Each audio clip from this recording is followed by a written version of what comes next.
Oh, wow, Denise. You gotta be kidding. Hoarders. They can't bear to throw anything away. They pile up stuff everywhere, cluttering every space until they can't move anymore. Oh, my God. What if we could flip a switch in people's brains so they would never want to throw anything away? Would hoarding impact our economy? Would we need to build bigger homes? And how would you organize all your garbage? This is What If, and here's what would happen if you never threw anything away. Hoarding is a disorder, and it's no joke. It's associated with perfectionism and a fear of making wrong decisions. And it can drag people into depression, anxiety, attention deficit hyperactivity disorder, and alcoholism. Hoarding can cause problems in relationships. This is not garbage. You're insane. It creates health and safety concerns, including fire and tripping hazards. Studies have linked hoarding to abnormal activity in specific areas of the brain's cortex. The brain isn't able to decide how important or relevant items are, including whether or not to hold on to garbage. And keeping garbage in your home would harm your health. Accumulating garbage could lead to bacteria, viruses, diseases, and infestations. Ugh. We don't want to become hoarders, but what if all the world's governments passed a law stating that we had to keep everything we bought forever? No more garbage collection, burning, or dumping stuff. Take this box of macaroni and cheese. It feeds you for just one meal, but you would be stuck with the box and the plastic bag for the rest of your life. You might think twice about buying it. How would keeping everything impact your habits?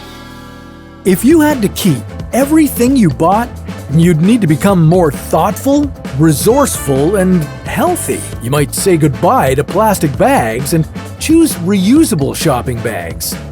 Restaurants would offer reusable takeaway containers, or people might need to bring their own. People wouldn't want single-use plastics, and the packaging industry would have to adapt or die. It's more likely that we would consume fresh food more often. That would be good for our oceans, landfills, and environment as a whole. All your bills, letters, and mail would be written and delivered electronically. You'd probably keep your favorite books and maybe you'd give the rest away. New books would only be available in electronic formats.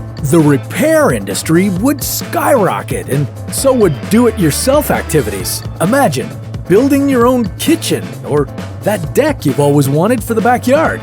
People might start borrowing or trading goods instead of buying new. Hey, is there any chance you have a mini refrigerator? No? Okay.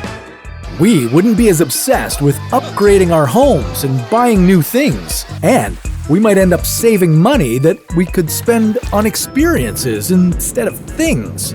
I'm obsessed with this. We might also build bigger houses to accommodate more stuff. And why not be creative and use our garbage and leftover items to do that? In 2014, researchers at the University of Brighton built a 2-story home. 85% of it was made from waste, including bicycle inner tubes, VHS tapes, and even used toothbrushes. Are you still thinking about how to get rid of your old stuff? Or maybe you really want to buy some new clothes? For many people, shopping feels good. Sometimes it makes their day. But let's be honest, you likely wear 20% of your wardrobe 80% of the time. And that's true for almost everything we buy. As consumers, we are responsible for more than 60% of greenhouse gas emissions and up to 80% of the world's water use. And we know what that's doing to the environment. We could change our economies so that they're not based on consumerism or buying new goods. And we could make better use of what we already have. That could change our world for the better. Like, instead of buying Christmas trees and throwing them away each year, what would happen if we grew our own Christmas trees? Well, that's a story for another What If.